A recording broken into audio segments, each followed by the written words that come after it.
কয়েকদিন হলো এই আফাটাকে নিয়ে সোশ্যাল মিডিয়াতে রীতিমতো গবেষণা শুরু হয়ে গেছে, কেমনে মোটা হলো, কি খেয়ে মোটা হলো, শুধু এইগুলো। তাই চলে আসলাম আজকে এই আফার মোটা হওয়ার রহস্য উন্মোচন করতে। আর হ্যাঁ, এই আফাটাকে নিয়ে কিন্তু আমি আগেও একটা ভিডিও বানাইছিলাম, সেই ভিডিওর লিংক ডিসক্রিপশনে পেয়ে যাবেন। কথা কি ক্লিয়ার না ভেজাল আছে? ক্লিয়ার। আসসালামু আলাইকুম, দিস ইজ রোস্টার বিপ্লব। আঞ্জুমান মেহজাবিন আগে চিকনা ছিল, এখন একটু হাইব্রিডে পরিণত হয়েছে। এই যে দেখেন, এটা হলো হাইব্রিড আর এটা হলো দেশি।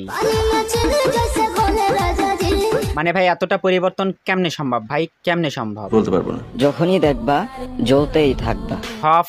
আসলে আপনাকে দেখে আমার জ্বলে। কারণ কি জানতে পারি? কারণ হইতেছে আমি এত চেষ্টা করতেছি একটু মোটা হবো, কিন্তু পারতেছি না। আফামনি, আপনি কেমনে এত মোটা হইছেন? আমি যে সাপ্লিমেন্টটা খাচ্ছি সেটার নাম হচ্ছে ন্যাচারাল হেলথ। ও আচ্ছা, হার্বাল খেয়ে মোটা হইছেন। তা কতদিন খাইতে হবে আপু? আমি প্রোডাক্টটা 1 মাস ধরে খাচ্ছি। আরে কি কোন আফামনি, মাত্র 1 মাস? 1 মাসের মধ্যে দেশি থেকে হল্যান্ডার? কি আশ্চর্য কথা! সামনে আরো পরিবর্তন দেখতে পারবেন। সামনে আরো পরিবর্তন মানে? না মানে আপু, আপনি কি আরো মোটা হতে চান নাকি? আমি আগে একদমই খেতে পারতাম না, বাট আলহামদুলিল্লাহ এখন অনেক খাওয়া দাওয়া করতে পারি। আরে আফামনি, এত খেলে দেশের দুর্ভিক্ষ দেখা দেবে তো। তাছাড়া আফামনি, আপনি তো এমনিতেই হল্যান্ডার আলুর মতো গুলু। আর একটু মোটা হলে কিন্তু আপু আপনার জন্য লোহার খাট লাগবে, লোহার খাট। আমার মতো গুলুগুলু সুন্দরী হতে চাও?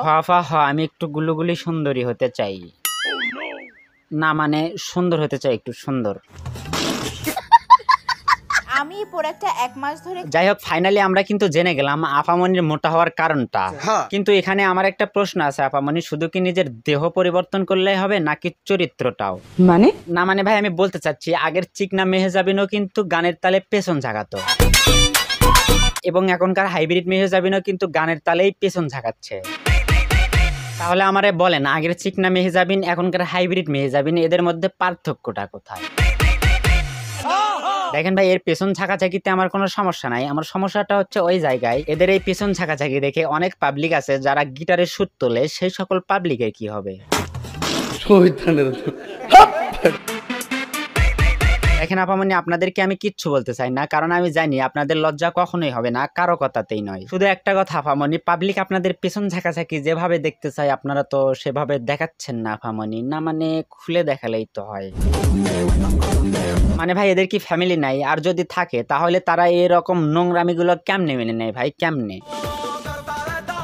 দেখবেন তোদের মতো কিছু টিকটকার যে সস্তা, সেটা কিন্তু আমরা ভালোভাবে জানতাম, কিন্তু এতটা সস্তা সেটা জানতাম না।